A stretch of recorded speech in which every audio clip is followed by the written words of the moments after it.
Asia rape case. Main accused Hitu Sheikh sentenced to death. Chief Advisor Professor Yunus stresses trust-based future banking. Bangladesh to send back illegal Indians through proper channel, Home Advisor. Long march to Secretariat to get Ishraq as DSCC mayor.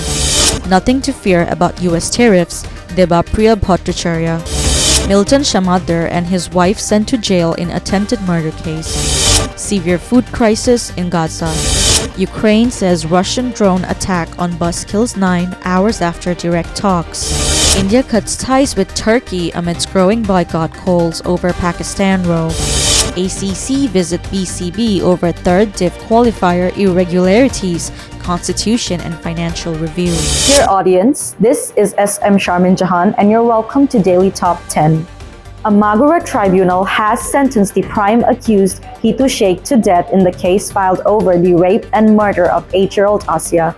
Judge M. Zahid Hassan of the Women and Children Repression Prevention Tribunal in Magura delivered the verdict on Saturday. In the same verdict, Hitu Sheikh's wife Zahida Begum and sons Shajib Sheikh and Ratul Sheikh were acquitted of all charges as allegations brought against them could not be proven. Earlier, on 13th April, police submitted the charge sheet in the widely discussed case. The trial formally began on 23rd April following charge framing, and witness testimonies started on 27th April. Prime accused Hitu Sheikh was charged with rape and murder, and he made a confessional statement before the court. On 13th May, Judge Zahid Hassan set 17th May to deliver the verdict following the closing arguments by the prosecution and the defenses.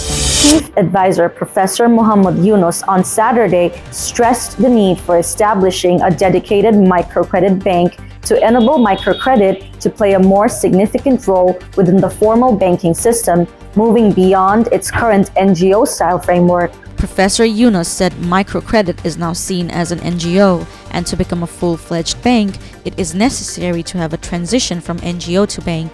Clearly, it will have to be a bank and we need a separate banking law, he said.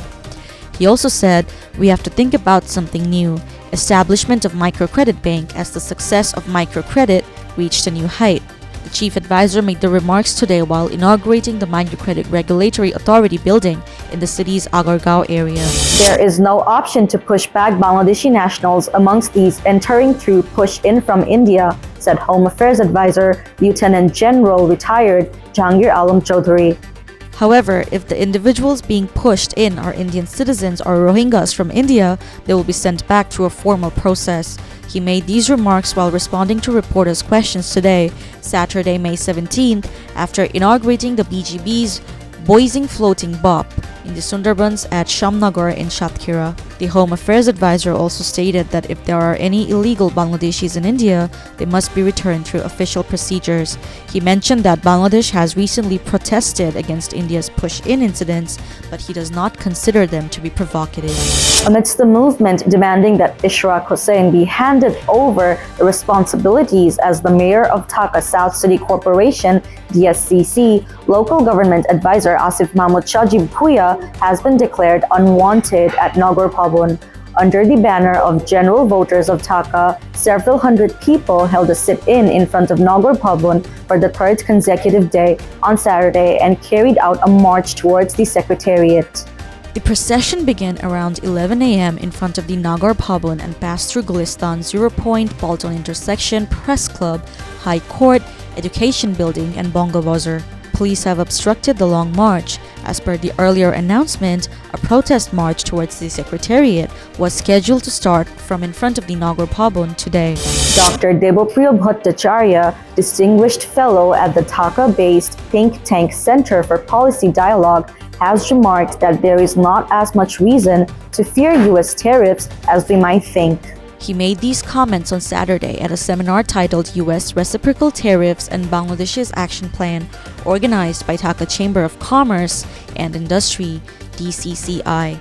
He stated, "We are more afraid of U.S. tariffs than we need to be. In trade economics, there are no permanent enemies." Debapriya Bhattacharya further added, negotiations have already begun between China and the United States. If they impose tariffs on us, it will hurt them too. The cost of importing their goods will rise because the bite of tariffs will affect them as well. That's why the impact of tariffs On us is relatively less. A Dhaka court has ordered the imprisonment of Milton Samadar, chairman of Child and Old Age Care Ashram, and his wife, Neetu Haldar, in connection with an attempted murder case filed with Mirpur Model Police Station. On Saturday, May 17th, Dhaka Metropolitan Magistrate MD Minhazur Rahman rejected their bail pleas after they surrendered before the court. According to police, Milton was initially arrested on May 1st during last year in a raid in Mirpur by Detective Branch DB. He faced 3 cases involving forged death certificates, operating torture cells, and human trafficking. He was remanded and later sent to jail, but secured bail in all 3 cases. Hundreds of thousands of Gaza residents are facing a severe humanitarian crisis. For over 10 weeks, the occupying force Israel has not allowed any aid to enter Gaza. In addition to food and medicine shortages, residents are enduring inhumane conditions due to the lack of basic necessities. On Friday, May 16, BBC published a report highlighting the dire situation of Gaza residents. The United Nations and various other organizations have stated that the people of Gaza are on the brink of famine. However, the Israeli government insists that there is no shortage of food in Gaza, claiming instead the real crisis is that Hamas is looting and selling the aid. But residents of Gaza tell a different story. Speaking to the BBC via WhatsApp and phone, Gaza people said that even securing one meal a day has become extremely difficult. Many community kitchens have shut down, and the prices of whatever is available in the markets are far beyond the reach of ordinary people. A Russian drone strike on a civilian bus has killed 9 people, says Ukraine, with the attack coming hours after the 2 countries held their first direct peace talks in years. 4 others were injured in the attack in Ukraine's northeastern region of Sumy, officials said on Saturday, as Russia's Ministry of Defense said it had targeted Ukrainian military equipment.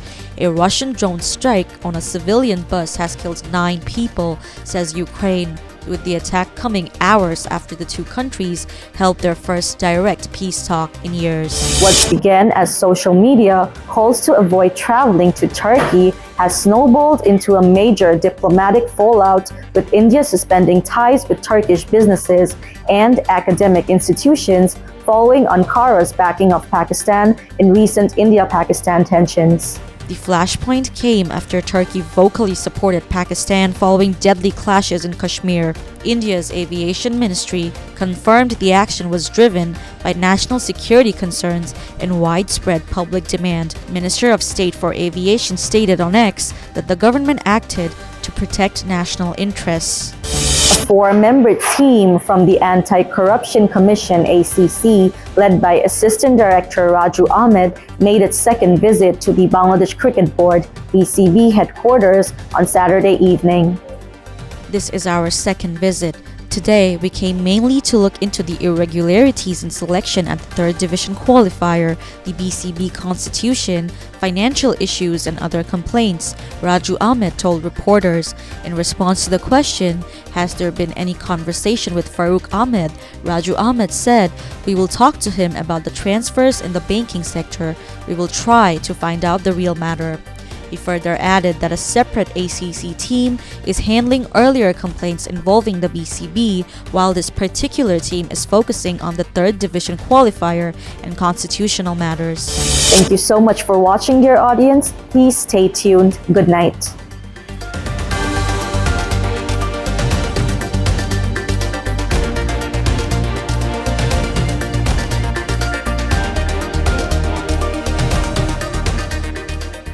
For more updates, follow us on Facebook, subscribe our YouTube channel, get the latest update on www.daily-sun.com.